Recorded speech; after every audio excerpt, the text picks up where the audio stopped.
Untuk aplikasi selanjutnya dari hukum Ampere, kita akan coba untuk menghitung medan magnet di bagian dalam kumparan atau solenoid yang ditunjukkan pada gambar ini. Jadi kita memiliki lilitan-lilitan kawat sepanjang L. Dan karena kita ingat bahwa kawat berarus itu menghasilkan medan magnet di sekelilingnya, seperti ini, maka jika kita belah kumparan itu memanjang, kita akan dapatkan bahwa bagian kawat yang di sebelah atas itu akan menghasilkan medan magnet dengan putaran berlawanan jarum jam, dan di bagian bawah itu menghasilkan medan magnet dengan putaran searah jarum jam. Sehingga jika solenoid itu sangat panjang, medan magnet di antara kawat itu akan saling menghilangkan karena saling berlawanan arah. Demikian pula medan magnet di luar itu juga akan saling menghilangkan karena medan magnet akibat susunan yang di atas dengan susunan yang di bawah itu saling berlawanan arah. Namun di bagian dalam, medan magnet itu tidak sama dengan 0.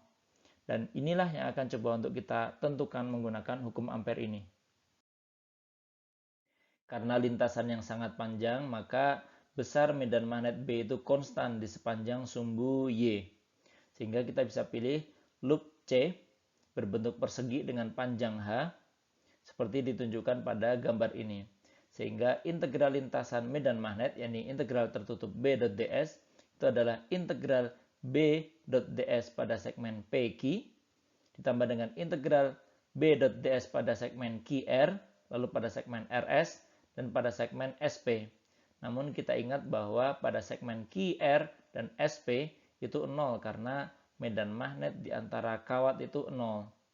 Kemudian pada segmen RS itu juga 0 karena medan magnet di luar itu 0. Sehingga yang tersisa untuk integral tertutup B.ds itu hanyalah segmen PQ saja, yang itu besarnya adalah B dikalikan dengan panjang lintasan PQ yakni H. Berapa banyaknya arus listrik yang dilingkupi oleh lintasan C ini? Jika sepanjang H itu terdapat N buah lilitan, maka banyaknya arus yang dilingkupi itu adalah I dikalikan dengan N. Sehingga integral tertutup dari B.ds yang itu adalah B dikalikan dengan H, itu besarnya adalah mu0 dikalikan dengan I dikalikan dengan N. Dan jika N dibagi dengan H, itu adalah rapat kumparan N kecil, yang itu adalah jumlah lilitan persatuan panjang, maka besarnya medan magnet di bagian dalam kumparan itu adalah mu0 dikalikan dengan N dikalikan dengan I pada sumbu Y.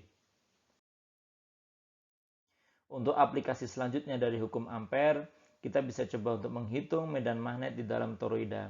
Jadi toroida ini adalah kumparan yang digulung sehingga ujung dan ujungnya itu saling bertemu. Maka analisa arah medan magnet oleh tiap bagian kawat itu bisa kita lakukan sama seperti sebelumnya pada kumparan, sehingga kita dapatkan bahwa di bagian antara kawat dan di luar itu medan magnet 0, sehingga tersisa medan magnet di dalam toroida yang akan coba untuk kita hitung menggunakan hukum Ampere. Nah, besar medan magnet B itu konstan pada setiap titik yang berjarak sama dari pusat, misalnya R. Sehingga kita bisa pilih loop berbentuk lingkaran dengan jari-jari R, sehingga integral lintasan medan magnet, yakni integral tertutup B.ds, itu kita dapatkan sebagai B dikalikan dengan keliling lintasan tersebut, yakni 2πr. Berapa besarnya arus listrik yang dilingkupi oleh lintasan C ini? Jika toroid itu memiliki N buah lilitan, maka di sebelah dalam kumparan toroid, besarnya arus yang dilingkupi itu adalah I dikalikan dengan N. Sedangkan di luar, 0, karena ada arus yang masuk dan ada arus yang keluar. Maka integral tertutup dari B.ds di dalam bagian toroid, itu besarnya adalah mu0 dikalikan dengan I dikalikan dengan N. Sehingga kita dapatkan bahwa besarnya medan magnet di bagian dalam toroid itu adalah mu0 dikalikan dengan N dikalikan dengan I per 2πr pada arah V topi. Sehingga besarnya medan magnet itu bergantung pada 1/r, bergantung pada jarak dari pusat.